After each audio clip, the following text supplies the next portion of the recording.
గోపాలరావుపేట గ్రామ ప్రజలారా, నేను ఏపు సత్య తిరుపతి గౌడు భార్యను మాట్లాడుతున్నా. మాజీ సర్పంచ్ కోడలు మాట్లాడుతున్నా. నా భర్త మాజీ ఎంపీటీసీ. మీ అందరూ కోరుతున్న కత్తెర గుర్తుకు ఓటేసి గెలిపియండి. అత్యధిక మెజార్టీతో గెలిపియండి. గోపాలరావుపేట గ్రామ ప్రజలకు నా నమస్కారాలు తెలియజేసుకుంటున్నాం. నేను మాజీ సర్పంచ్ ఏపూరు రాజగౌడ్ని కోరుకును. నేను మాజీ ఎంపీటీసీ ఏపూరు తిరుపతి గౌడు. నా భార్య ఏపూరు సత్య తిరుపతి గౌడ్ గారిని నేను సర్పంచ్గా ముందుకు తీసుకొస్తున్నాను. మీ సహకారంతో కత్తెర గుర్తు మీద గోపాలరావుపేట ప్రజలందరూ అత్యధిక మెజార్టీతో కత్తెర గుర్తుపై ఓటు వేయ ప్రార్థన. నేను గతంలో బీడీ కార్మికుల పింఛన్లు తెచ్చిన, రేషన్ కార్డులు తెచ్చిన, అంత్యోదయ కార్డులు, ఆధార్ కార్డులు, అంత్యోదయ కార్డులు, అన్నపూర్ణ కార్డులు, రేషన్ కార్డులు అన్నీ తెచ్చిన.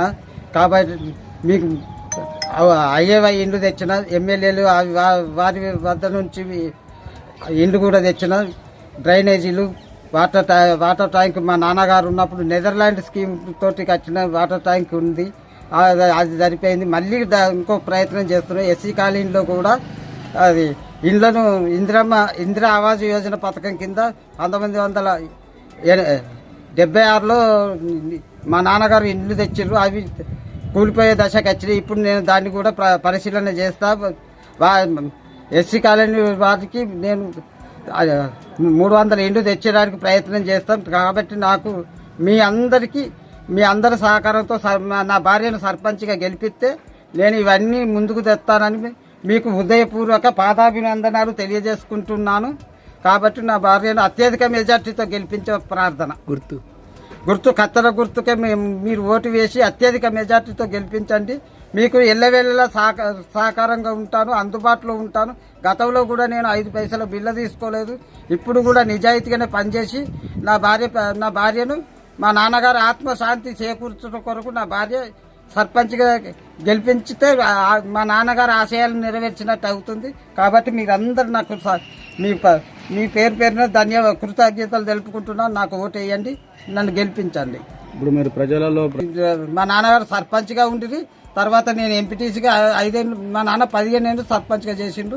నేను ఎంపీటీసీగా 5 ఏళ్ళు చేసిన. ఊళ్ళో మేము అవినీతి రహితంగానే మేము పరిపాలించినాం. కాబట్టి గ్రామస్తులు భారీ స్పందన ఉన్నది. కాబట్టి మేము మంచి గెలుస్తాం. గ్రామంలో అంటే మా నాన్నగారు 76లో ఎస్సీ కాలనీలో ఇండ్లు ఇందిరా ఆవాస్ యోజన పథకం కింద 300 ఇండ్లు తెచ్చారు.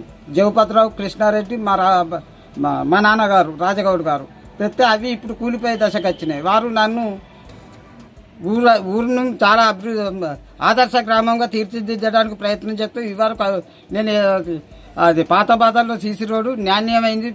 2002లో పోతే ఇప్పటి వరకు కూడా చెక్కు చెదరకుంటున్నది. నేను లాభాపేక్షగా లేకుండా సమస్యను పరిష్కరిస్తాను.